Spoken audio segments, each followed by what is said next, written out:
Oh, here he goes. Go. Good? That's a big fish. Full hand on tail. Yeah, looks sick. Good deal. Look how broad that thing is. I wonder if that was the one that pulled me in. Beautiful. Oh my. That's a big That's a fish. big fish, dude. Limp! That's what I've been waiting for all day. That's over 6. Felt that bite. Damn, I think low and slow is the way to go, eh, baby? First big of the year on. The thing I'm about to tie on. Get him, get him. Oh my god! Oh my god! Calm down. Come here, come here, come here, come here, come here, come here. Yeah, dude! Dude. 6 pounds, 11 ounces.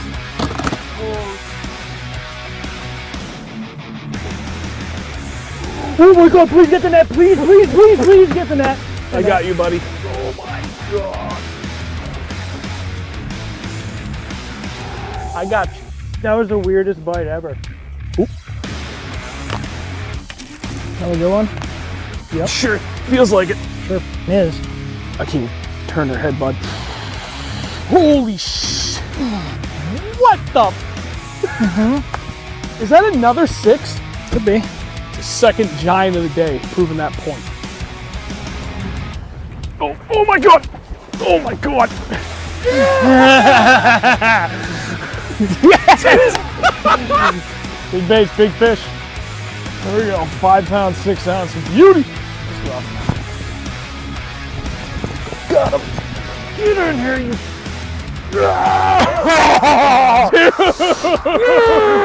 There's another 6. You. That's a big fish. 6'10". Woo-hoo-hoo. Little fatty. Oh my god. If I can land this fish. Holy sh! 5.06. She's sick. Oh my god. Oh my god. Holy sh! God. What a beast. Dude, that's it, that's it. I'm 4 pounds smaller. I need a picture. Sorry. Oh wow. That might be a 4. That might be a 4. Yeah, it's a 4. You guys show that off too. 4 pounds, 12 ounces. Holy. Trailer's what's getting it done. Yeah? Yeah. Dude, that's unbelievable. That's a 4. He's still swimming. There we go. That's a big fish. Thank you. Yes, sir. Yes! 414 though. Gee. Not too shabby. How's it going, everybody? Oh, I just realized I don't have my banner up anymore because I'm an idiot. Don't worry, I fix very quickly. Look at that. Easy peasy. How's everybody doing tonight? I am solo. Everything fell apart. There's nobody else here. So Andrew's gone on vacation in Florida. He'll be back next week. I tried to line up another guest, and unfortunately he couldn't make it for things completely outside of his control for, I think, the 3rd time in a row. So I'm here alone tonight, and we're going to rock it. It's been a while since I've done one of these alone, but I think it'll be fine. But one of the things I really wanted to talk about tonight was the mental aspect of fishing, and not just fishing, but really the mental aspect of everything. How much your perspective matters, not just when you're on the water, but in life, and how that can impact things in the water. For all I know, I'm talking out of my ass, and it's just me, but then again, I don't know. Maybe I have something to share that can be helpful to others, and that's kind of what I want to do, while also having a chance to really interact with the chat, because we've had so many like direct topics and other people on recently that we haven't had a chance to really just interact with the chat directly. So that's another big thing. Another thing that I really want to be focused on. I just saw Andrew be shark fishing. Yep. He's out there having the time of his life down in Florida. But one of the things we haven't done is talk to the chat in a while as far as sounding off on who's in here. So we got Gordy, Dave, Kevin, David, Jim, Ryan, Freedom Fishing, Kevin, Mark, Scott, Phil. Oh boy, Brian. Man, it's a lot of you guys tonight. Well, thank you all for coming as always. Greatly appreciate it. I'm not sure how long, I guess, the intro of this is going to talk. And I didn't write anything down. I don't have any flashcards. I didn't rehearse anything. I just wanted to talk a little bit because I have a lot of just this is kind of a lot of what I do all the time, especially with my, not, I don't want to say like my mental state, like it's unstable, but man, it certainly feels that way some days. I have a hard time managing not only my expectations, but how I handle very certain situations. And that's something that I've struggled with for a long time. And we're talking on that personal level, and especially with work. And one of the things that I know I've gotten better at is my communication with that, trying to set expectations, really making an understanding on my part of what it is that I need and want, and making that aware to the powers that be. And things changed for me not too long ago, and in a manner that was not positive. And this is kind of the other flip side of things that I'm trying to change, because not only is it going to help me in my day-to-day life, week to week, month to month, but also that's going to translate what I hope will be even better success on the water, because it's going to just keep everything up here focused, keep the positive, the thoughts positive, try and turn down all the negativity that I have in my mind all the time, and recenter my focus to not always be on the bad things that happen, or what's a really big problem for me lately is things that I perceive to be bad. And it's just, it's a struggle. It's a battle. I don't know about you guys, but for me, if things aren't going great professionally for me, then things don't usually go great for me on the water.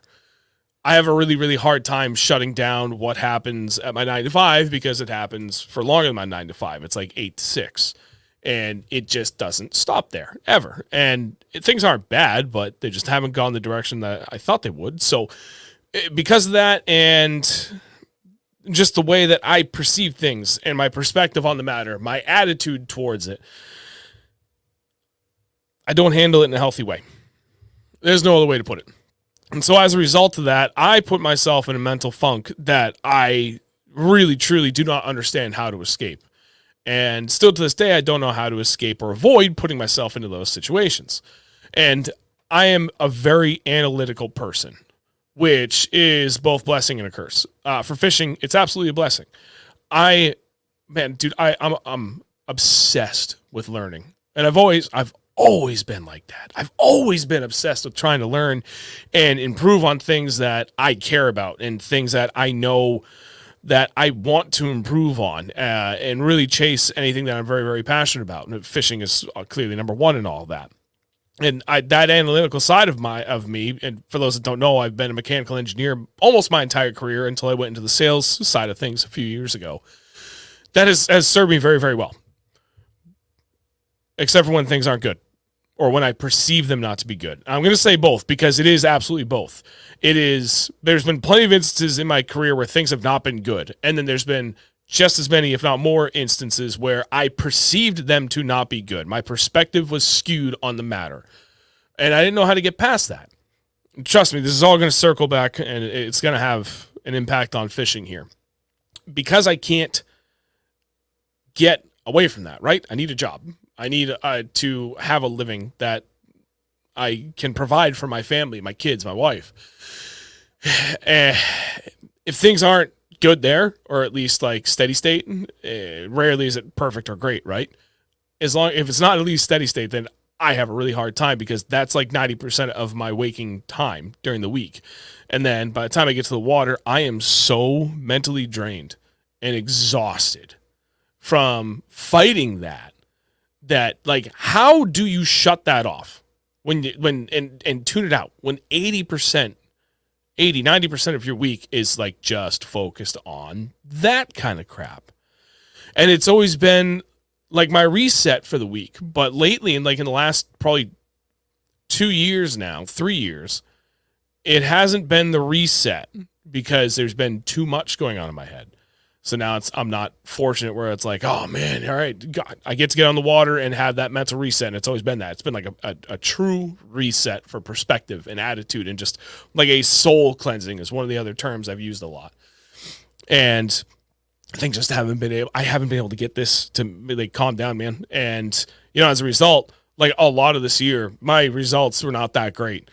For me personally, for what I'm looking for, what I am trying to do, for what where I'm trying to grow to and improve to. Like I have really, really struggled to get to that level I expected of myself, because I can't shut this off. And that's a problem. This is a twofold thing now with that. Like I'm big on explaining a lot on my thoughts and what's driving my thoughts and where I'm getting to, so that way people have a thorough understanding of the point I would like to make or the question I would like to ask. Another blessing and curse, because I tend to talk way too much and give more information I probably need. So with all that in mind, I'm curious.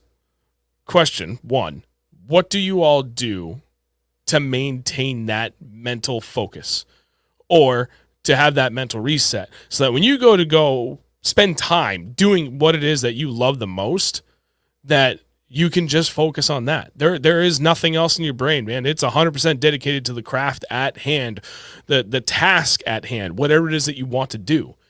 That's one big thing. Now, for me to follow up on that, that's something I've been spending a lot of time on. I struggle. I guess it's insomnia. I don't know. I don't sleep. And usually it's because I'm busy working on stuff like this, for the channel. That is not the case lately. I have not been sleeping, but I've been doing almost nothing for the channel, because there are a million and one things in my brain that I'm trying to organize and make sense of and put in their place, understand it, come to peace with it in a lot of cases, so that I can just carry on with the things that I want to do and be productive in every sense of the word, not just with work, but also with my family and also with my passion project, all this stuff on the side. So my solution I have kind of been starting to find lately, because I need change and I have to drive change. And this isn't just going to suit me in my personal side of things, but it's also going to suit me in the fishing side of things. And like, really, that's the other thing that I care about a lot. But I got to focus on me too. It can't just be all fishing. Positive mantra. That's one of the things that I've learned that a lot of really successful people have been able to do and keep in mind, is that constant positive reinforcement and that positive mantra, that positive communication. It's one of those, it's a stupid phrase, and overused, kind of cliche, but my God, it makes sense and it works. Is, fake it till you make it, right? And if you believe, you tell yourself, yeah, I'm really good at this, and yeah, I'm gonna excel at this, and yes, I'm going to fix this. Yes, I am working on this. Like, it's just that constant positive affirmation that at a certain point you will force a positive reboot loop inside your brain, a positive cycling, versus that negative feedback loop that people tend to get stuck in. And that's something I've had a big problem with. The other thing that I've done years ago is to make sure that the people that you were closest with share the same core values, your non-negotiables. And I do use those words very specifically and intentionally, because that's something I have had in the back of my brain for years. I didn't always phrase it exactly like that, but core values, and they're non-negotiable. And that's like, if you're big into watching kind of like motivational videos on any social media platform, like that's a big thing, especially those like kind of alpha male people type will use. Yeah, oh man, core values, non-negotiables, like that's how it's got to be. But they're right. And continuing to surround myself and be more directly involved on a regular basis with people like that has helped immensely as well, because they have that mindset that I did have at one point, and I lost it a little bit along the way. So trying to circle back to that and making sure that I'm just getting the most out of myself makes it easier when I'm surrounded by people that have that same focus and that same level of communication. That's exactly what they're speaking and what they're living. So to hear it and to see it at the same time that I'm trying to better enforce it within myself goes a long way. How the hell does any of that have anything to do with fishing? It has absolutely everything to do with fishing. if you're out there trying to succeed and improve as an angler. You go out there for a tournament, and man, if your thought process is, shit, I hope I catch him. Damn it, I'm not really sure I got on the pattern. I'm not really entirely sure I know what it is that they want to do. I haven't quite locked down the depth. I can't lock down the depth. Like, if you're in that mental or like literally like physically like communicating that, vocalizing that, you are setting yourself to spin out for the day, whether you're fun fishing or you're in a tournament. And it's easier said than done in some cases, right? Not everybody can go out there and scout. Not everybody can go out there and pre-fish. So some days you're left with the time you have allotted to you in that tournament. You got to make the most of it and try and figure it out on the spot. And some people thrive in those conditions, and others don't necessarily. Not to say that they fail in it. I don't want to say that because it's extremely negative. It's not positive. It's not helpful. It's just that that's not the best situation for some people. And they need a little bit more time to be able to kind of figure that out. And, you know, sometimes people just need a little bit of a nudge from a friend, just passerby, stranger, whatever it is. Maybe just a little bit of a lucky streak too. You know, all of a sudden you get into one spot and boom, boom, boom. You get 3 fish doing something very specific and consistent. It's like, now I have an inkling of what I should be doing. I got that little bit of a golden nugget of information that was hand-fed to me because in the span of 10 minutes, I caught 3 fish doing one very specific thing in one very specific depth around this very specific structure. And you can take that information and work off of that. And others, just through the sheer amount of time they've put on the water, experiencing all those different circumstances, situations, regardless of the weather, water clarity, water temperature, time of the year, doesn't matter. I've fished it all. So just give me time and I'll work through it, because that's my positive mental mantra. Buddy, I've seen everything. I've fished everything. I will know exactly what to do when I either see this or I don't see that. That's the positive mental aspect side of things that make you a better angler, because you have that positive mantra. I've either done it all or I've done damn near most all of it. So I just need to go through the process and make it work. That's important, because that's just, that doesn't just work for fishing, but my God, that works for everything.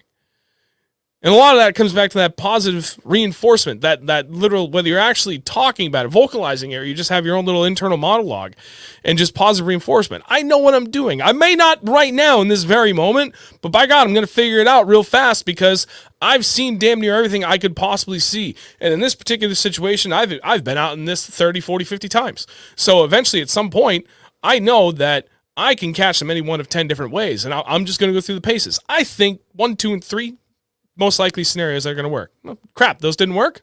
Not a problem. Now I have an even better idea, because in the past, these things haven't worked, but these things have worked because those didn't work. And that's a lot of analyzing, right? And internal monologuing, or you're vocalizing with your friend, your buddy, who you're fishing with, your tournament partner. Maybe you got a random draw depending upon the tournament that you're in. And that's positive. That is a positive mental affirmations and communications to yourself, because you're thinking it through and you're trying to break it down. I don't know how else to say that without feeling like I'm going to be repeating myself. But that's one of the big things. And I saw a phrase recently that I think is actually probably pretty old now. It's like a Zen proverb that really resonated with me. And it's really, really helped put things into perspective yet again for myself this week. Let go or be dragged. That's a big problem I have with myself, where I have a really, really, really hard time letting go of negative things, especially in the sense of things that I perceive to be really negative, that like I screwed up, I made a mistake, like those kind of things. And they just replay on this friggin' replay loop on my head all the time. And I have a wide range of negative emotions that are constantly playing about that. You can't do that, especially when fishing, because fishing rarely goes 100% right. You will lose fish. You're not going to get a hook set in time. You're going to feel a thump, and you're going to just, for whatever reason, think maybe he didn't really get it, because I didn't feel like that additional resistance after, like thump, and oh, I can feel him swimming with it. Or you thought you got a good hook set, and they just come unpinned. You didn't retie often enough. You broke off during the fight. You didn't loosen your drag on your, drop shot setup. So you had it too tight. Fish came unbuttoned, broke off, whatever the case.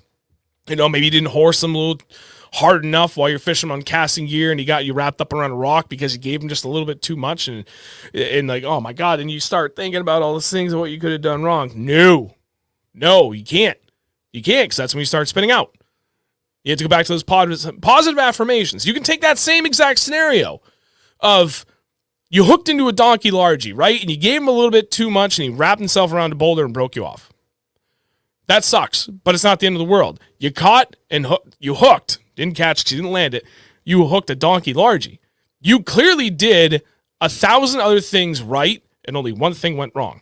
Focus on the 1,000 things that you did right. That's something that I had to learn the hard way for a long time, because I would spin myself out so easily when I did something stupid or wrong. And I thought like that was it. That's the end of it. That's it for the day. Only to realize, like, no, dude, like, think about all the right things that you did between understanding the conditions and the circumstances of that exact situation to have even had a chance to hook that damn fish, because that's never even a guarantee. Focus on that. And that's that positive affirmation, that positive mental cycle on things. I don't know how else to put it.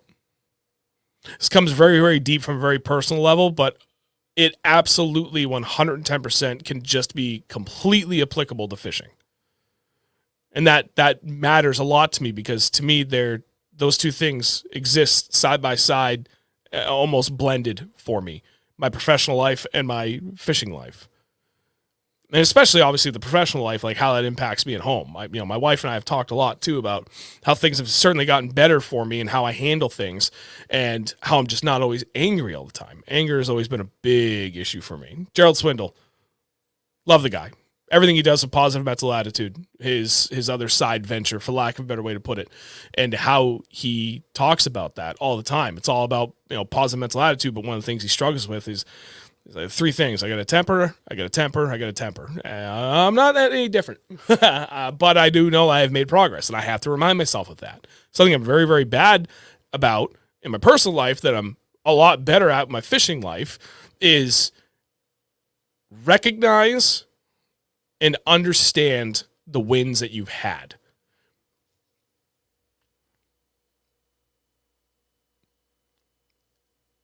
You need to be able to circle back and review what you've done that's good and see where you've come from to get to that point, especially in areas that you care to have made that progress. That has been an extremely valuable tool for me for fishing, and that's another aspect of the mental attitude behind it all, right? Some days it might seem like you're not progressing, because you're so hyper-focused in that moment. You have to take a step back and put down the magnifying glass, the microscope. You have to look at it like a book. You're on chapter 30. You need to go back to chapter 1. Maybe not even that far. Go back to chapter 10 in this progress of your story of what you're trying to do to experience and grow as an angler. Dude, where were you last year? Where were you 5 years ago? Where were you 10 years ago? And if you can get out of that brief moment where the bite just sucks that day and you cannot figure it out, and it's like, if it's pissing you off, dude, look back to what you were doing in that situation 5 years ago. And to give a very personal example, direct example, like, we've had a couple of days this year where we spun out. We spun out hard. We just could not figure out what the hell was going on. And we only caught like 4 fish for the day. A couple of them were good. The rest were rats. And there was another day or two where it was just all rats. And we had like 5 fish in the boat. And it was like, damn, man, what the hell are we doing wrong? Why can't we figure this out? If I look back at myself in that same situation even 5 years ago, I wouldn't have even caught a fish. If I go back 10 years ago, I wouldn't have even been out there at that time, because I didn't know a damn thing about those conditions, and I didn't have any confidence in the world I'd go out and fish, so I would stay home. So, yeah, in that moment with your microscope, it sucks. You can't look at it like that. You have to have that reflection on where you've come from and see, like, what kind of progress I've really made, even from last year, 2 years ago, 5 years ago, 10 years ago. having that kind of perspective to go look back on and really truly understand just how far you've come as an angler to get to that point, how well you handle your anger from where you were 10 years ago and the effort you put in to get to today. Damn it, I lost my goddamn temper again today. But it was for a brief moment, and it sucked. That moment absolutely sucked, and I absolutely lost my temper. But, dude, even 5 years ago, I would have been raging for like 20 minutes versus that brief moment today. 10 years ago, I would have thrown a chair through a wall. Kind of an extreme example, but you get my point, right? Like there was like physical destruction of personal property because I didn't know how else to deal with my emotions. And now I think to now, and I think like me getting mad or being very quiet with somebody because I couldn't maintain my emotions and I let it get the best of myself sucks when I look at it in that microscopic moment. But when I really look at the overall 10-year arch of my progress, where I've really cared to make progress against that, I've made significant progress. I didn't break anything. I go back to my college days, my high school days, my college days. That was tough from my family life. Parents divorcing. It was ugly as hell. It's just a really not fun situation. Working 40 hours a week, and at the same time still commuting from Milford to Keene 3 days a week so I could do a full-time schedule at school. Like, it was hard. And driving $200 shitbox cars all 4 years, things constantly breaking. You know, I barely scraping by with any money, not getting much help from my parents because there wasn't much help to have. But I knew that this is what I wanted to do and what I had to do. Yeah, what I wanted to do. You didn't have to do that. I chose to do it, but I wanted to do that because I knew what life I wanted to have when I got out of that, and it sucked. And my rage was always at the tipping point, like right at that boiling point. And dude, I broke so many things because of that. I remember punching out my windshield driving home. I was on the phone with my wife, now girlfriend then, and it just got to a point where I couldn't control it, and it snapped, and I just blindly thrashed out and just punched straight forward, and I punched out my whole windshield on my $200 shitbox. Now I had to put a $200 windshield on my $200 car.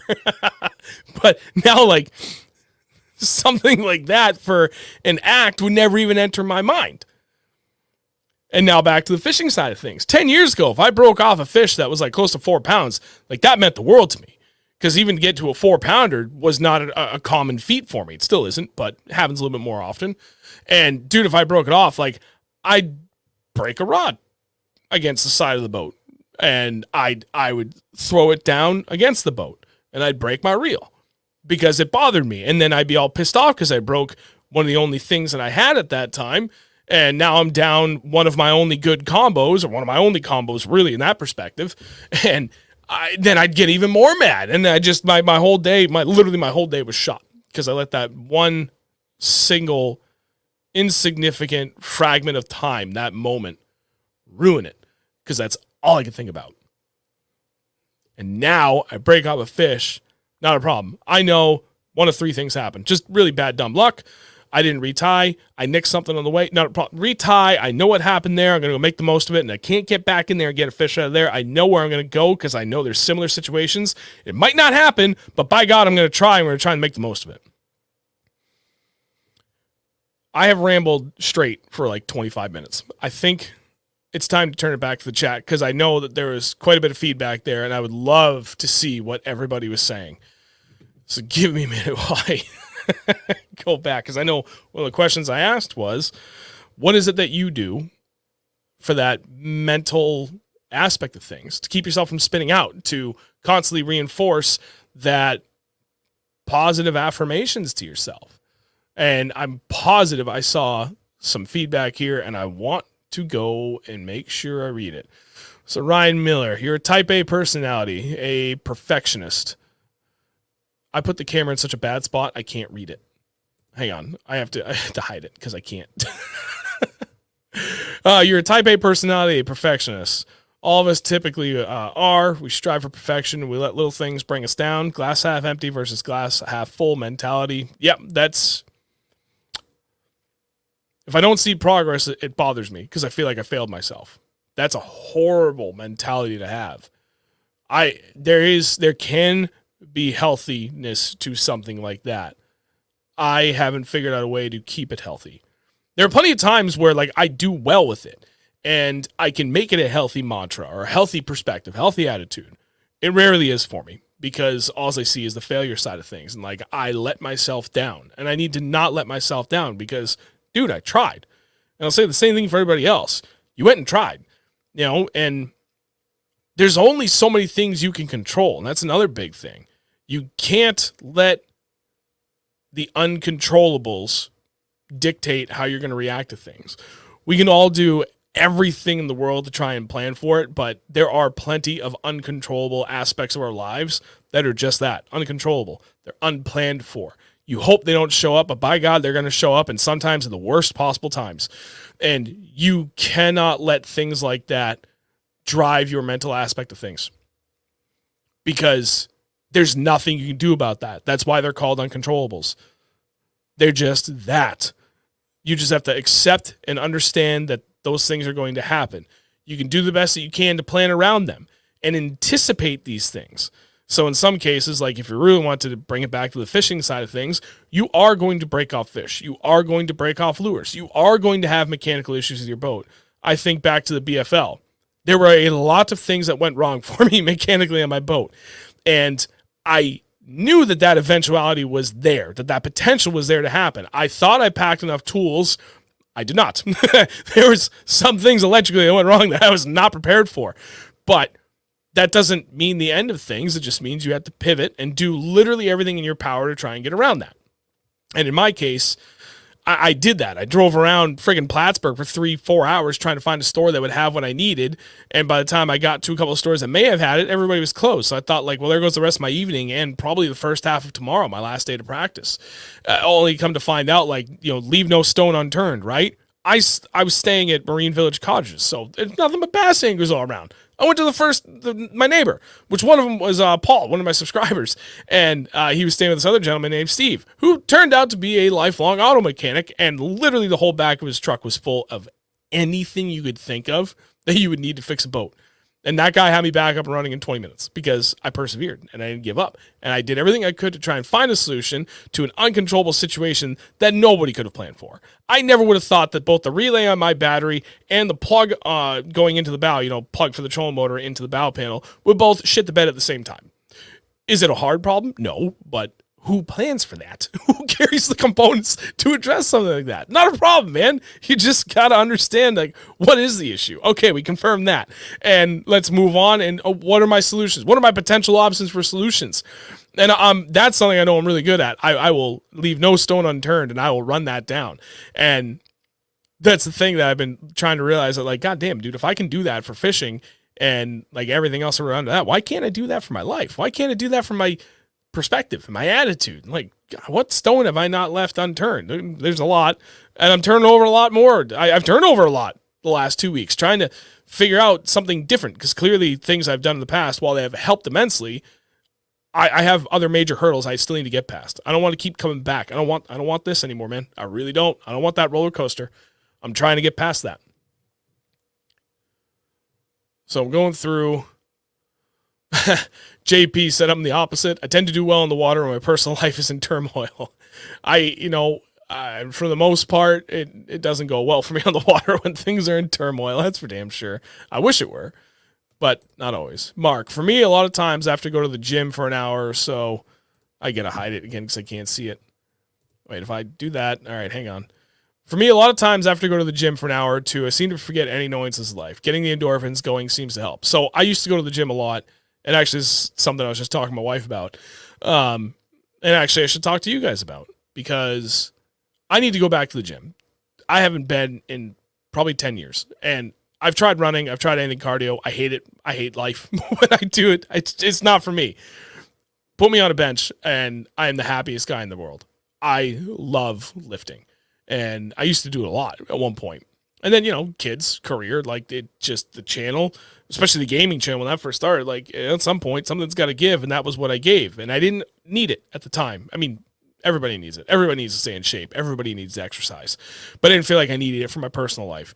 And, you know, the weight's gone up and the frustrations have gone up. And I just, one of the things I'm exploring, leave no stone unturned, right? What else can I do to make things better for myself? I'm going back to the gym. there is going to be a downside to that. There is compromise in everything that I do. I barely keep up with the channel as it is, right? I'm the only guy that does all the editing. It's something I'm continuing to try and work on for something else I'd like to resolve. And I don't know what my options are on that. I've tried a number of things, but I need to get that resolved. I need help. If I want this to grow, and I really want this to grow, I need help with that. But so now I really want to and really feel I need to go back to the gym because I know that's going to be astronomically helpful. My time that I have available to do that is extremely limited. Really, the only best chance I'm going to have to do it is either very, very early in the morning or very late at night, like not even get down to the gym until 8:30 at night. That's when I start editing. I'm going to lose time on the channel, and I don't know what that's going to do for content, but I have to do this. I need it. I've determined that this is a next big step for me to help, not only physically, obviously, but I really do believe it's going to help me mentally. So I got to do that. Early mornings are a little bit tougher because I tend to stay up late to work on the channel. Like 1 to 2 a.m. is very, very typical for me. So to try and get back up for, say, probably have to be up at 5:30 to be at the gym early enough to get back and shower to get to work when I normally would. I'm barely making it to work when I normally should. I haven't been getting in until 9 most days now because I have been exhausted. And my sleep schedule hasn't changed. Just why I'm staying up late has changed. It used to be I was always working on the channel. Now it's just because I can't stop my mind from racing. So I will find whatever works best for me, and I will make everything work around that to the best of my ability without ruining things in any way, shape, or form. But that's what I'm trying to go for it. Then Alex said, I don't know what I do. Maybe I'm just lucky, but my brain just shuts out to the outside world when I'm fishing. It's that escape from everything else. Yeah, dude, like, fuck. 9 times out of 10, that's what it's always been for me.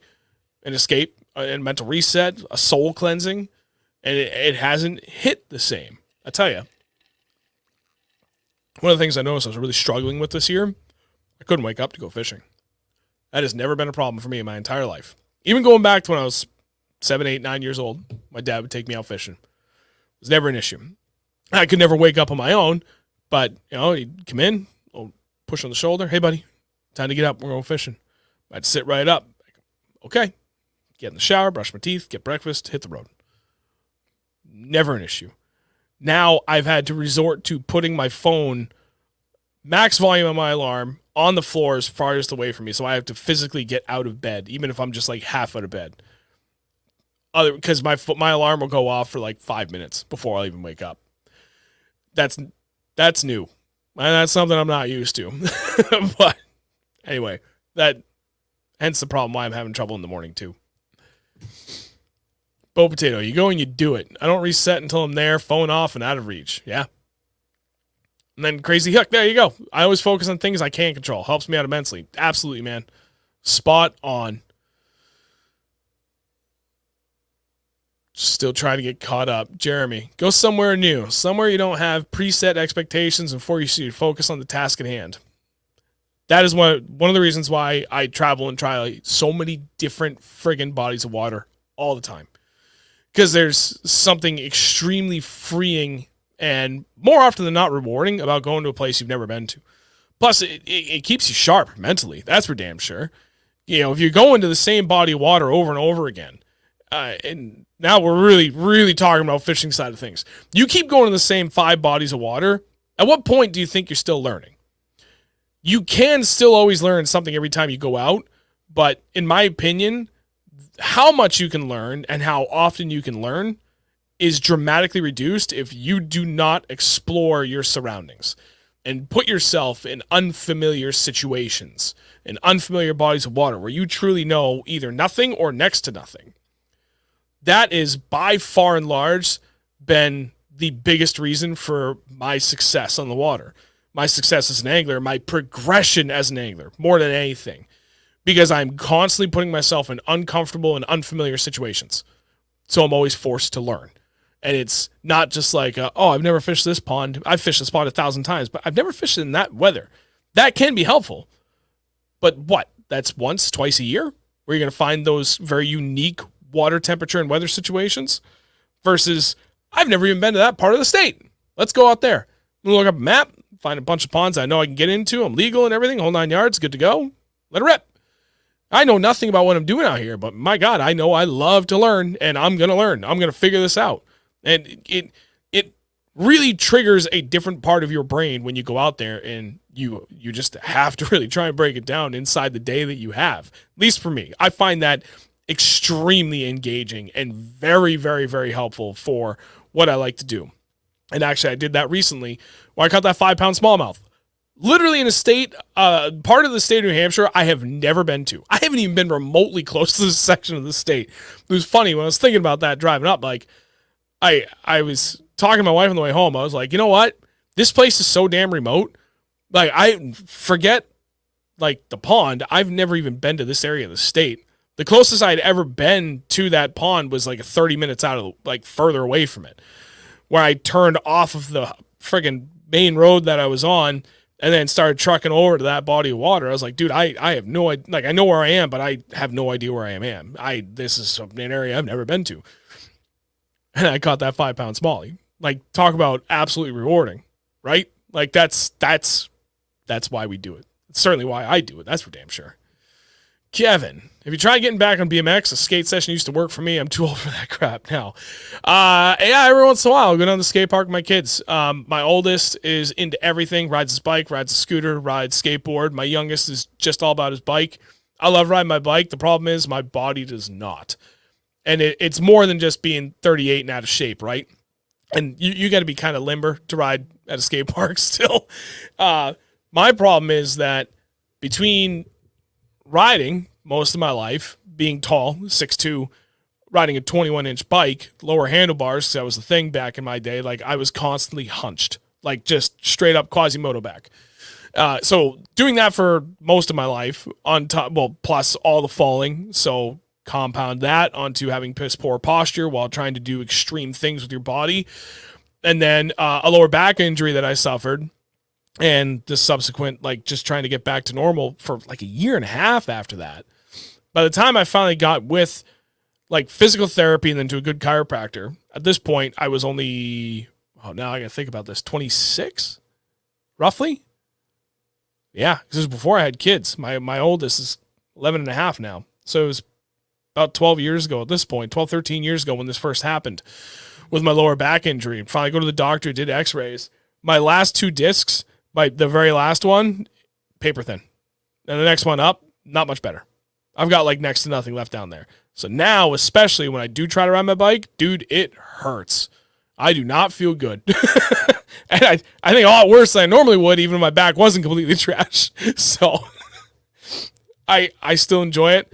There's not much I can do. Like, I don't even try and do many tricks. The most I try and do is, I'll do bar spins, and that's the extent of my extreme action on the bike. Other than that, I just like flowing around, jumping over the hips, jumping out of the bowl, whole 9 yards. Like that's all I can truly muster. And honestly, now, especially too, because I'm so out of shape and I don't do it that often, I am truly scared of getting hurt. Not because of the getting hurt, but because, like, dude, what if I jack up my wrist? I can't fish. Like, that's the thing I keep coming back to. What if I hurt myself in a way that I can't fish? Like, that would be devastating. Broke a leg, I get around that. I can still fish. If I jack up my wrist, though, looking at Andrew, we're gonna miss time when he did that. I don't want that. I really don't. Jeff, I'm in recovery. Say what you want. I will say nothing, but I am proud of you for being in recovery, because that's got to be about one of the hardest damn things in this world to do. So I'm proud of you. But one thing I've learned in recovery is take things day by day and don't dwell on the things we can't change. Focus on things we can change. There you go. Yep, that's one of the things I touched upon, because that was something that I really had to work on. And, dude, that's huge in fishing. Absolutely huge. You got to let go of that moment where things didn't go well, because you've got time to correct it. And more importantly, like, forget the correcting part of things. That's still very important. But you did a lot of good to make that situation, that potential possible reward happen. Focus on that. You did a lot of things right to get that fish to bite. Focus on that. That's what you should be putting all of your mental attitude and focus into. Mark, Northeast bass fishing. I don't look at a fun day in the lake as strictly catching a ton of fish. I enjoy fishing new water, trying to learn new techniques, enjoying the quiet and beauty of the outdoors. Yep, absolutely. Spot on, man. And with him elaborating, sure, we all want to catch fish, but there's so much love about being out on the lake. I can always find positives that occurred that day. Then Alec, I'm with you, Northeast. If I let the actual catching of fish dictate my happiness, I'd be one miserable prick. Yeah, no, dude, I hear that. Today, for example, no fish and one bite all afternoon, but it beat anything else I'd be doing. And you know what? You did that in some really, really, really terrible conditions. I hate sunny days this time of the year. Like, it just, more often than not, it kicks my teeth in. Yeah, it's certainly a lot nicer to be out there when it's sunny and calm, when the air temp is barely hitting 40 degrees, but the fish don't like it. You know, give me wind. As much as I hate the wind, give me some wind and clouds, and it seems to make the fish a lot happier. Joe said, when we think we've seen it all, we haven't seen anything at all. That's got to be one of the best things. I'm leaving that up there because, my God, that's perfect. Mike, if the sound of that Merc starting doesn't take you to your happy place, I don't know what will. Dude, that's seriously one of my favorite things about the boat is having that Mercury, and I love the sound of that motor when it starts. Absolutely love it. Boat Potato, he spent all day chasing trout on live scope. Yeah, no, I've done that before. That's not fun. Kevin, I'm my worst critic to a fault. When I scrap apart at work, I'm so dissatisfied, disappointed, and pissed at myself for hours. I used to do that with fishing. Yeah, no, it's now, like you said, you got bit. Yeah, no, I hear you. And it's spot on, man. Mark, one of the last times I was out, I got 0 bites, but I threw some new baits and saw they ran, and the highlight of the day was watching otters swim near my boat. I'd miss all of that if I was home. There's positives and everything. Anthony is... I can't see. Is this a Tony Robbins course? I'm all aboard. Hi, you know what? I don't know, man. There was something else that happened this weekend that was truly amazing to be a part of, an experience that really goes along with a lot of what with one of the very specific points I made. Hang on, I need a drink. A lot of talking, not enough lubrication. It goes to one very specific point I made where don't look at just the moment under a microscope. Look at how far you've come and what you've done. And so Joe is here in the chat, Joe Burchill. This is actually, it was 2 moments because there's another gentleman I got to speak with that I got to meet him Saturday night. And he asked a question. I have to talk about this point first before I rope it all together. And in our discussion, he asked, well, what's your goal with the channel? Like, what is the end-all goal? And I honestly don't have one other than I would like to see it grow from my efforts. And my efforts are, I like to help people. And this provides me a creative outlet to do that. That's it. That's literally the only reason I'm sitting here doing this. I love talking fishing. I guess that's probably point number 1. I just love it. And I know that when I get to talk about it, it does help provide clarity on certain situations that I have recently experienced or experienced in the past that I know I can apply to other future scenarios should I face myself with them. And like, oh, you know what? This tends to happen a lot. I bet you I could, now I've thought about it and I've learned about it and I've really digested it, I should try that in that scenario that seems to keep popping up, like, this whole channel is like an extension of my brain on fishing. That's why I do it. And I really like helping people. I really enjoy it. That's one of the most satisfying things, not just in fishing, but in anything, is being able to take something that I know I'm knowledgeable on and talk about it in a way that other people can learn. And really, like, that's very helpful for me in a very in a professional development way too, because I can think of explaining something 1,000 different ways. People come from all walks of life, and how we learn varies greatly. So I can explain something in one way that 10 people understand and 90 other people won't. But I love the fact that I love figuring out, well, how do I say that differently that those other 90 people understand it? So I sit and think about it, and I talk about it a slightly different way, saying the same thing, just taking it from a different approach. 50 more people get it. There's 40 people that still don't understand it. Okay, well, I explain it from that perspective and that perspective. Well, let's think about it from this perspective. Again, saying the same damn thing, just putting a different spin and perspective on it. And, now the other 30 people got it. Or whatever the math was. I forget what I said. But that's what I love doing. And that has been an extension. Like the channel is an extension of that, right? I like being able to teach people there's clearly a desire and for it in this area, because at least when I started, there wasn't a ton of content specific to New England. And I was like, well, it'd be kind of cool. It'd be fun to do that. And I want to do that. So, I don't know. I guess let's see what happens. I think there's people out there that would like to be able to hear that. Like I can see that there's a need for it. I like to fill that need. So let's go. Let's see what happens. Bother, big one. Making sure I understand my train of thought here, because I really had to explain that and set the stage. So back to this weekend. So a couple things happened while I was out and about at a gathering, and I had to, in the moment, I had to take a step back and really look at it without the microscope. Because in that moment, I had two different people. So Joe Burchill, who was here in the chat, he came up to say hi, and we've run into each other in person in the past, but haven't really had a chance to really talk to each other. So Tim Doobie, who we had on here on the stream about a month ago, he's going to the Bassmaster Elites next year. And one of our mutual friends, although much more of a friend of Tim, I'd say he's a strong acquaintance of mine. Mark and his wife put together this thing. It was just a huge gathering. And it was over in Manchester, New Hampshire. It was like at a convention center, a small room, but still there was like 90 people there. And the objective was like sell tickets for a price that covers everybody's costs. Get sponsors to pitch in a bunch of money to cover as much cost, but more importantly, put as much cash in Tim's pocket as possible to help offset as much cost as possible as he goes after the Classic in March and then the Bassmaster Elites for 2024 and 2025. And honestly, that was one of the coolest things to be part of. And I don't think I would have even been there if not for the channel, because I don't do a ton of tournaments, so I don't really get to meet these people and get to know them. But because of the channel and the other people I've met and the situations that I've been in because of the channel, I've been able to meet other people and have much more meaningful and repetitive conversations with them, which is awesome. Brings it to the final point. When I was there, I had two different gentlemen. So Joe was one of them. That was great to catch up with him. And then another guy came up and he was like, dude, I'm a huge fan of the channel. I love watching your videos. I've learned a ton. And we just sat there and talked fishing for like half an hour. And he was just asking me some other questions, especially about like chatterbaits and jigs. And I just got to talk with him for a little bit. And like, it was very, very cool just in the moment. And then I had to really think back and get out of the microscope view and look at like where I have come with everything in the last 5 years.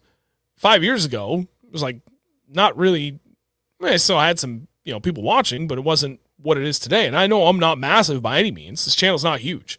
It's big-ish, but it's not huge. In New England, it's probably a little bit bigger than big-ish, but still, I'm not even really sure I'd say that it's huge. But, dude, 5 years ago, nobody random that I had never met would want to talk to me about fishing. But I have apparently been able to communicate what I know in such a, I guess, meaningful, but more than anything, helpful way. That people want to come and have that conversation with me. And that means the world to me, because it means that I am succeeding in my goal of trying to help people. And that's fucking awesome. Like that is the part that I care about.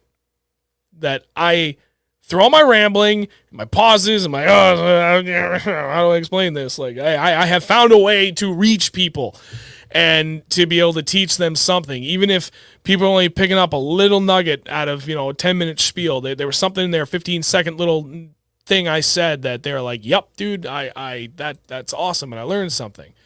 That means the world to me. Because I really love helping people. Because I appreciate so much how people help me. And I've needed a lot of help. Over the years, I've needed so much help. But I strive for that, I strive to learn. And because of my desire and constant striving to learn, I need a lot of help for things that I get to a point where I'm not going to understand it, or I'm way over my head. I've bitten off more than I can chew. And man, I need help. And I like paying it forward, because it's so satisfying when I can go to someone that knows something that I don't and pick their brain apart and learn from it. And I've just figured if someone like myself can appreciate that so much, and if I can pay it forward to others and provide something for them that they can learn, and they're like, oh, hell yeah, dude, I got the answer to my question, and like that makes me happy, then goddamn, that makes me feel good. That makes me feel really freaking good. Going through Midwest Fisherman. Friday, I'll fish open water, perhaps for the last time in 2023. Oof. Oh, no. No. Oh, I'm sorry, man. I mean, granted, you're Lake Michigan. Yeah, no, you're still doing pretty good. Anthony, same Northeast, just brought everything down to the lake Lunker Bunker, time to get ice gear out. Oh, because Mark said his season's over. No. Yeah, well, in all fairness, you are a little bit further from the Cape, so for you to make that drive from where you are down, that's a bit of a haul. It's a haul for me. You're an hour further out. So yeah, and especially you got to come through to me, Mark, to get out to down there, and that's a lot of mountains that you don't want to be towing your boat through. I've made that drive in the snow. That's for sure. Joe, thank you. Good ramble. I try my best. And thank you, Anthony. Midwest Fisherman. To use an old cliche, the sport is named fishing, not catching. If fishing were challenging, wouldn't we all be discussing something else? Yeah, ain't that the right? Justin, hit the gym. Remember previous wins. Bingo.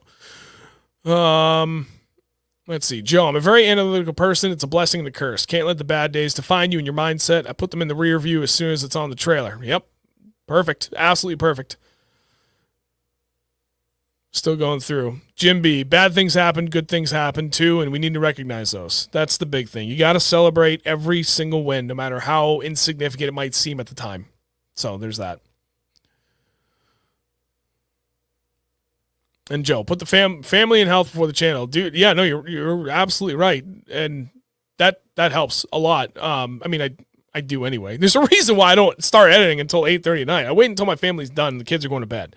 And my wife, bless her heart, can't stay awake for anything. I'm always giving her crap. Well, we've been watching Welcome to Wrexham, which is phenomenal. And like we love that show, Ted Lasso, which was always also great. And this kind of had that same vibe, although like real life versus, fictional characters of Ted Lasso.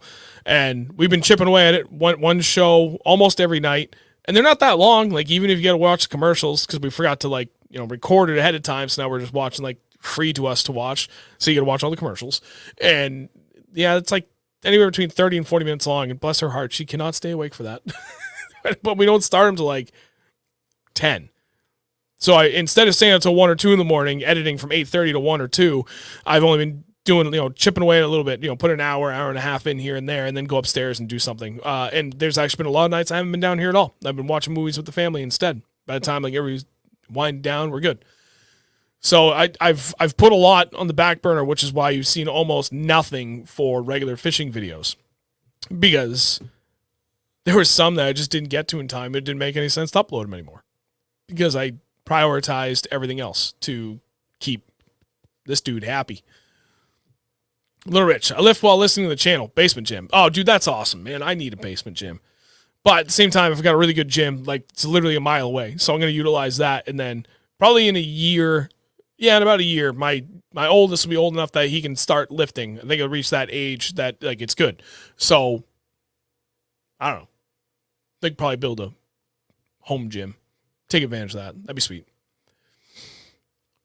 Kevin, you are very educated with a great head on your shoulders. A freak and stick with the smarts behind the decisions. Life throws us things we can't possibly imagine. Focus on family. That's everything. Thank you very much, man. Will, what's this life stuff all about? Everything. Absolutely everything. Jeremy, there's something primal about exploring something new. Oh, yeah, dude. No, it's honestly one of the funnest things you can do. Going out, just... Honestly, if you're, I guess, one of those type of anglers that really haven't explored a ton of different bodies of water, I strongly implore you and challenge you even, next year, make it a priority. And make it a little bit easier on yourself. If you're really going outside your comfort zone to do something like this, make it a little bit easier. Wait until like May, right? And there's a good chance those fish are either in pre-spawn or the forbidden spawn. But there is something positive about fishing in the spawn on a new body of water. Even though you probably end up plucking beds and there's no challenge in that, it is kind of fun if you haven't done it in a long time or ever, for one, but two, more importantly, you get a good idea of the size of class of fish that's in that body of water. So at least now you know if you go around and you find nothing but 1-pounders, either you hit the spawn at a really bad time, or two, that's all the lake has to offer. Or, like one of the new ponds we went to this year, you see a bunch of tanks on beds. It's like, okay, now I know I'm definitely coming back here. So, yeah, different perspectives on different situations. But, dude, there's something really enjoyable about planning that out. You keep going to your same old haunts. You know exactly where you're stopping for food on the way there and on the way back. If that's your jam, you know exactly what you're going to do in that whole body of water. Like, you know everything to a T before you even gone to bed that night. You go somewhere else new, you're going to plan everything out. And there's something really freeing and enjoyable about that for me. I love it. I can't get enough of it. It's one of the things.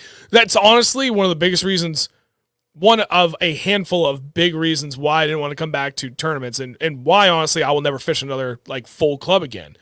Maybe if a club like New Hampshire Bass Nation would be considered a club. They have 4 tournaments if you fish the actual club aspect of it.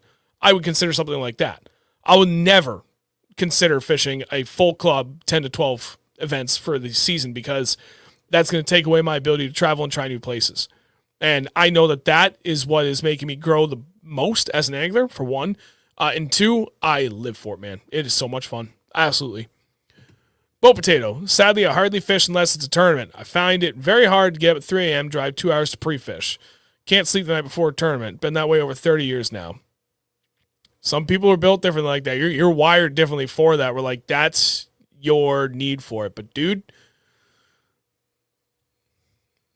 take a small step back from them. Go out and try new things. Granted, you're up near Champlain, so it's kind of like, dude, if that Champlain were in my backyard, I probably wouldn't go anywhere either. It's Champlain. It's the reason why it's one of the best rated lakes in the country. That's for sure.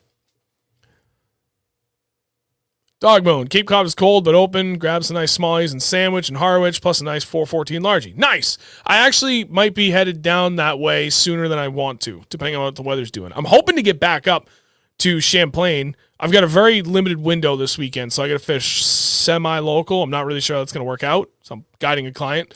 And at this point, I call him a friend. He's a good dude. But weekend after, I don't know. Stripers might be on the menu.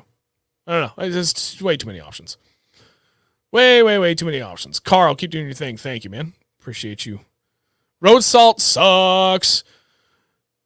The plus side is I have a really nice car wash with self-wash bays, like very, very close to my house. So like when I fish this time of the year, I just, right before I get to my house, stop at the bay, blast everything down, call it a day, bring it home. And it's good. It helps immensely. Cameron Creamer Fishing. Shout out Richie at Thayers for always crushing the customer service and getting you into that new to you Nitro. Bought a couple boats through Richie. Dude, that's awesome. And thank you. Not only to you, Cameron, but everybody else that congratulated me on the Nitro. Dude, and like they're not a sponsor by any means. Never even actually thought about trying to ask them for anything, dude. Like I just was trying to figure out what my options were for a boat. I mean, I did ask about trying to get a deal on a new boat. Not only through, yeah, I mean, but it wasn't like I was like, hey man, give me a boat. I was trying to get a boat like through the boat, or a deal through the boat manufacturer. Not directly through the dealer, but you know, once I realized that was still going to put me in a price range I couldn't afford, I was like, okay, never mind. Well, let's start looking at used. It was such an awesome experience, dude. I can't say enough good things about Richie, and his wife too. She was awesome, absolute sweetheart. Made the whole thing very, very easy for me, especially the paperwork side of things. I say for me, also for my wife, because you know she was there helping a lot with just making sure we had all the documentation done. But the boat is only in my name this time. It was a joke my wife and I were having with, because both my wife and I were signed on the last boat, and this one's just mine this time. But yeah, great experience. I cannot recommend those guys enough. It was fun. It was awesome. More drink. Dan, yes, I'm starting to feel a lot better. Thank you. And it looked like you guys had a blast on your vacation. Ryan, my problem is I am unable to set aside time for important relationships in my life, friends, family, etc. I get so hyper-focused on fishing as much as possible. Something I need to work on. Yeah, I mean, there's compromise, right? One of the things I used to say a lot was you have to find balance in everything. No, there's no such thing as balance. There's compromise. Sometimes there's balance, but compromise is a much, much more accurate term on the matter. That's for damn sure. Jeremy. It's what I do for the majority of the year. I have a goal to catch bass from as many Vermont bodies of water as possible. You and me both, friend. We'll be up there a lot next year. Actually, no. Now that I have the boat situation sorted, and I really hope I don't lose another 3.5 months of my season this year, we're going to go to Maine a lot more and give Vermont a little bit of a break. There's still be, a couple bodies of water will go up and fish in Vermont at some point, but I'm really looking forward to finally exploring Maine. And that was the goal this year, not having my boat for 3.5 months, basically from the end of July. Well, plus prepping for that tournament and everything. So basically from the middle of July until I got the Nitro a couple of weeks ago, like I didn't technically have a boat. I had my dad's boat. I didn't trust it to drive it that far all the time. So we didn't.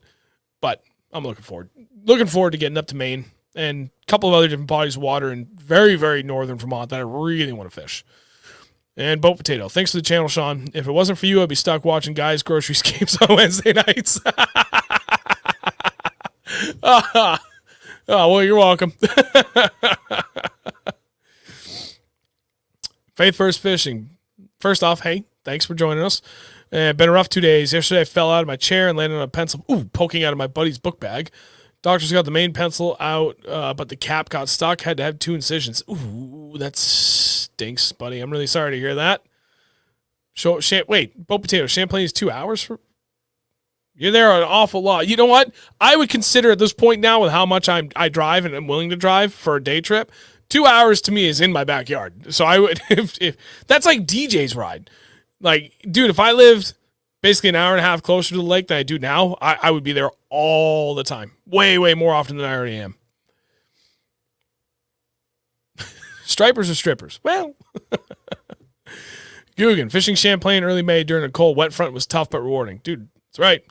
Carl, I think the balloon note payments a lot of pros are doing for a new $80,000 boat now, the high interest rates don't make much sense anymore. Regardless of the deal, the juice is still $1,000 a month. Yeah, dude, and so, like, that's the thing. One of the things I told myself I'd never do is get a 20-year note on a boat. And when I looked at what the price would be on a 20-year note for a new boat, and even with a little bit of a deal, and it would have been damn near stripped, too. Like, I would have had to give up everything I had in my boat and go back to, like, basic electronics. I'm like, that makes zero sense. That makes absolutely zero sense. Now, granted, I have a phenomenal credit score. Last I checked, it was 810, and my interest rate was still a lot higher than I really wanted it to be. But that's okay. You marry the purchase and you date the rate. Is what everybody keeps saying. They're absolutely spot on. After the 13th month of paying on time and never missing a payment, at that point, that is the best, earliest time to explore refinancing. Here's the thing. When it comes to like rec marine loans, like there's a reason they're high interest rates because they're toys, right? And they're extreme depreciating values. But if you can absolutely stomach the high interest rate, higher payment, then stomach it. And as soon as you get to that 13th month, refinance it. Any bank is going to take you on a refinance loan, right? And a refinance loan interest rate is a hell of a lot cheaper than a rec marine loan. I can promise you that. It's like when I bought a month ago, it was like 3.5% different, I think. That, like, dude, even 1% on your interest rate makes a huge difference in what your monthly bill is. And the plus side, too, they all keep talking about that interest rates are probably going to be cut several times in 2024. So I'm setting myself up so that the end of next year, I'm just going to refinance it. And my goal will be to take many years off of the term because that's what I care about more than anything. I'm not really concerned about the monthly payment as much. It'd be cool if I could find a little bit of a healthy compromise between the two, but more than anything, I just want to shave years off of the term and call it a day, even if I could pay an extra little bit. But what I would also like to do is, with a little bit of extra guiding, put a couple of extra payments in against the principal before I go and do the refinance too. So maybe I can do both. We'll see. We'll see. Dan, Maine is the best, but leave some of my lakes alone. Now I'm going to go fish all your lakes, Dan. Fish all yours specifically. Mark, already got a list of 8 to 10 new places to fish next year. That's awesome, man. Kevin, Champlain's 15 minutes. Screw you, Kevin. You live in a great spot. You live in Cornish, Boat Potato. Oh, yeah. I feel like we talked about this. And Starlink ruined my solitude. There you go, Kevin. I paid $26 extra. That's an extra payment a year. Yeah, I mean, something as simple as that makes a huge difference. I, on the other hand, am looking to use guiding to make, like, ideally, a little bit more than an extra boat payment every 2 months. So in a year, I'd like to shave off 6 months off of that. But actually, probably more than that, because I would make that extra payment specifically against the principal. So not just against the payment where, you know, the majority of it goes towards the interest first before it goes to the principal. No, straight against the principal. And that'll help put a good dent in it. And, I mean, realistically, probably make 8 extra payments doing like that, then refinance. Like, that'll help That'll help a lot. But at the same token, if I don't have to do anything, then that's fine. I didn't buy the boat with the intent of I can only afford it once I drop my interest rate. I bought the boat assuming the worst, that I'm paying for it now is what I have to pay for it for the entirety of the loan, which I can afford. It makes me happy. But I would like to be able to drop it because I'm also at a point where, knock on wood, I don't have, here, there we go. Knock on wood, should anything happen with the motor, I'm still in a really good spot that I could buy a brand new motor and slap it on there and finance that for the 7 years that would be for the max of the warranty you can get on an outboard too. So yeah, don't want to loan an outboard by any means, but if I can finance it for 7 years, then that payment I can absolutely afford. And the only time I have the loan is the entire time that I have a warranty on it. So keep that in mind. One of the things I was trying to work around with all my decisions here. So there was a lot of moving pieces to this.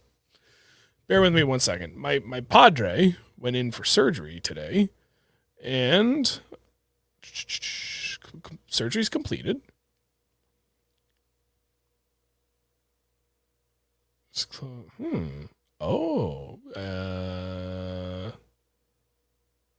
Nice. Good. All good news from me, Padre. Makes me happy. Knock on balsa. He had a very significant surgery today. I think he was a little nervous, but it sounds like it all went extremely well. So that's good. I was thinking about that a lot last couple days. Always a little nerve-wracking. Kevin, okay, I think I asked you this. How do you not winterize? It's 18 degrees tonight. I'm scared of live wells and shit freezing. I'm actually going to do a video on that because I get this question all the time, and it's really very simple. As soon as I get out of the water, live well's open. And if I can, I always park my boat, because obviously the ramp is an angle, right? I'll park it so the tires are back a little bit on that ramp so that everything is tilting down towards the exit, towards the butt plug on the back of the boat. Want everything to go towards the drain. And as soon as I get out of the water, I trim the motor all the way down. And the thing I noticed about this Mercury Pro XS, holy hell, dude, that holds a lot of water. Like my Yamaha Show, it drained in no time. It takes forever for all the water to drain out of the Mercury. But anyway, pull out, leave the boat slightly on that downhill so that everything is focused on getting out. Immediately pull the drain plug, open the live wells, and then trim the motor all the way down. Then I'll go about, strapping down rods, or put them in the rod locker, strap down the trolling motor, put on covers on the grass, the whole 9 yards. Then I'll come back and I will trim the motor. I have to do this specifically with the Mercury. I didn't have to do this with the Yamaha. The Yamaha just went all the way up. On the Mercury, I go halfway up, pause for about 10 seconds, and you'll see it will go from nothing's dripping out of it to all of a sudden you have even more water coming out. Go halfway up, dwell, go all the way up, dwell, halfway down, dwell, all the way down. And then I'll come back up a little bit, quite a bit higher than I need to be before I put the motor toter, the motor sport on there. And if I'm still seeing water coming out a little bit, then I'll let it sit there and I'll just go back and forth. And you do that as much as you have to until you've only got a drop here and there coming out. And then I put it on. Then very last but not least, I go turn the motor on. And it might scare people. You're dry firing it out of the water. It's not the end of the world. Just turn it on for a few seconds, turn it back off. And all that's doing is helping fire out that water that's in the tube that, water cycles through your engine and it goes through that tube and pisses out the side. You're clearing that out because that's always an issue. If you ran your bilge pumps, turn those on really quick too, just for a few seconds, all out of the water. And you're just blowing out any last little bit of water that you have in it. That's it. Do it all the time. I've been doing that for years, never an issue. Like Bo Potato said, drain, drain, drain. And you're golden. If you were only to go fish once, say, every 3 or 4 weeks while doing this throughout the winter, that might be a bit of a different story. But I go out every single weekend, so that helps, even though the motor gets really, really cold. Excuse me. My buddy Sharon, he's SKB Fishing. On YouTube, on Instagram, Facebook, everything. And he lives down in Mass. That guy stays out all winter long too. Great. A little bit easier for him because he's 45-ish minutes closer to the Cape than I am.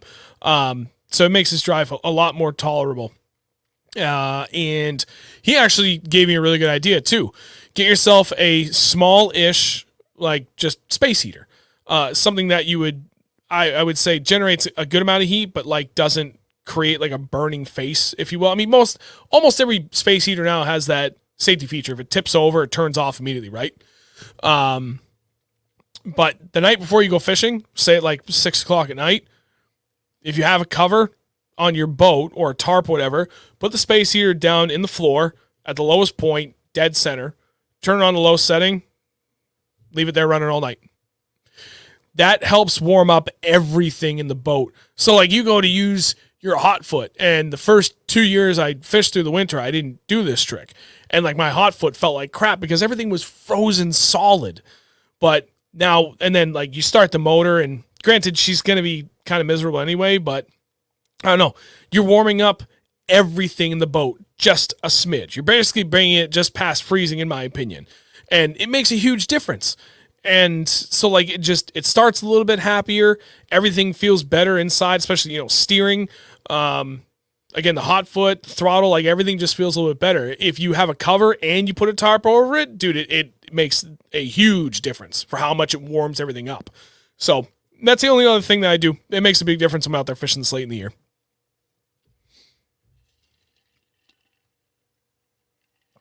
And then Carl, there you go. That answers your question. Be mean to ask you, when do you winterize your outboard? I have a close, local shallow pond that I can fish until ice, but I'm paranoid about ruining my engine. Nope. You follow everything I said, dude. You're good for one. And two, I never winterize my outboard.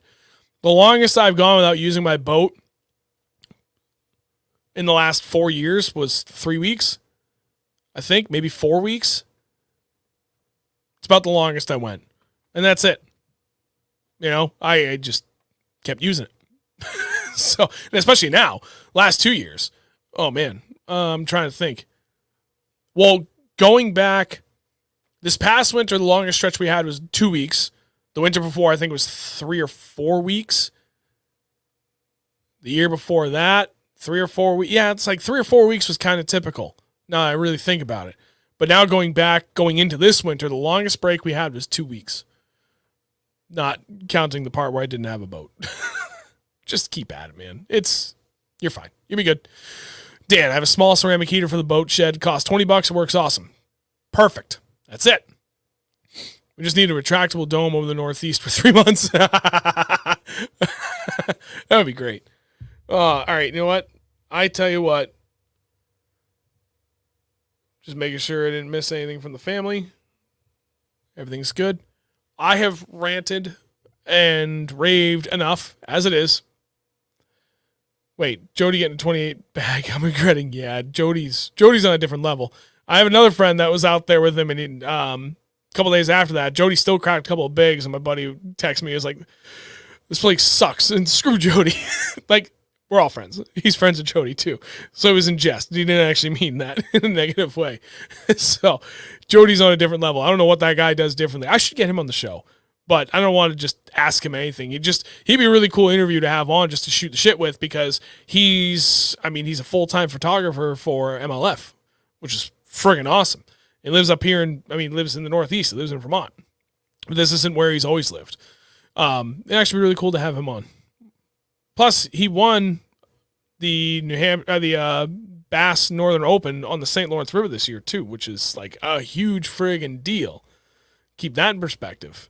That'd be cool. That'd actually be really cool to have him on. We had Tyler Williams on. He won a Bass Open this year, and he's a Maine guy.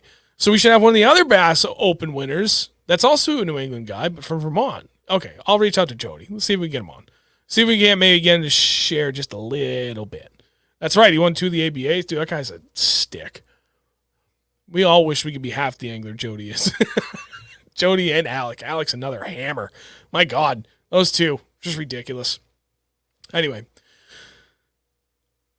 I'm going to wrap it up. This was a phenomenal night. I appreciate all of you sticking around. I don't know what anybody expected. I didn't even know what I expected. I just knew that I wanted to talk a lot about the mental side of things, and how, at least for me, if things aren't good, or at least like steady state with things outside of fishing, I have a problem not letting that bother me in the fishing side of things. It's not always an issue, but lately it has been an issue. Because a lot of that I translate directly to what I'm doing on the water. And I've learned a lot of lessons from that have helped me immensely on the water as well. So, I don't know. My name's Alec, but definitely not the one you're talking about. Sorry, Alec. I don't know, but I really hope that there is something I said that can be beneficial to you in some way, shape, or form. It's always the goal every week. So, thank you all for watching. As always, we greatly appreciate it. Especially me this week doing this alone. I can tell you next week, we actually have a fisheries biologist from the state of New Hampshire that will be on the show. When Andrew returns, I specifically waited until Andrew was going to be back to set this one up because I knew that this would be something he would be really excited to be part of. So that's going to be fun. Week after that, I have no idea. Try and get something squared away so I can organize people to come in. I tell you what, if at any point, if there's something specific for a topic or a guest you guys would love to have us on, love for us to get on the show, dude, at any point, put it up there. I don't care how you put it. Here in the comments on YouTube, message me on Instagram, Facebook Messenger, whatever. However you want to reach out to me, let me know. I am always looking for ideas or suggestions, and especially constructive criticism. I thrive on constructive criticism.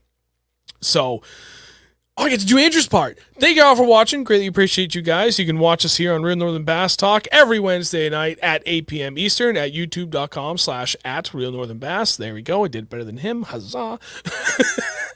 Thank you all very much. Appreciate you guys. Have a great night. See you next week.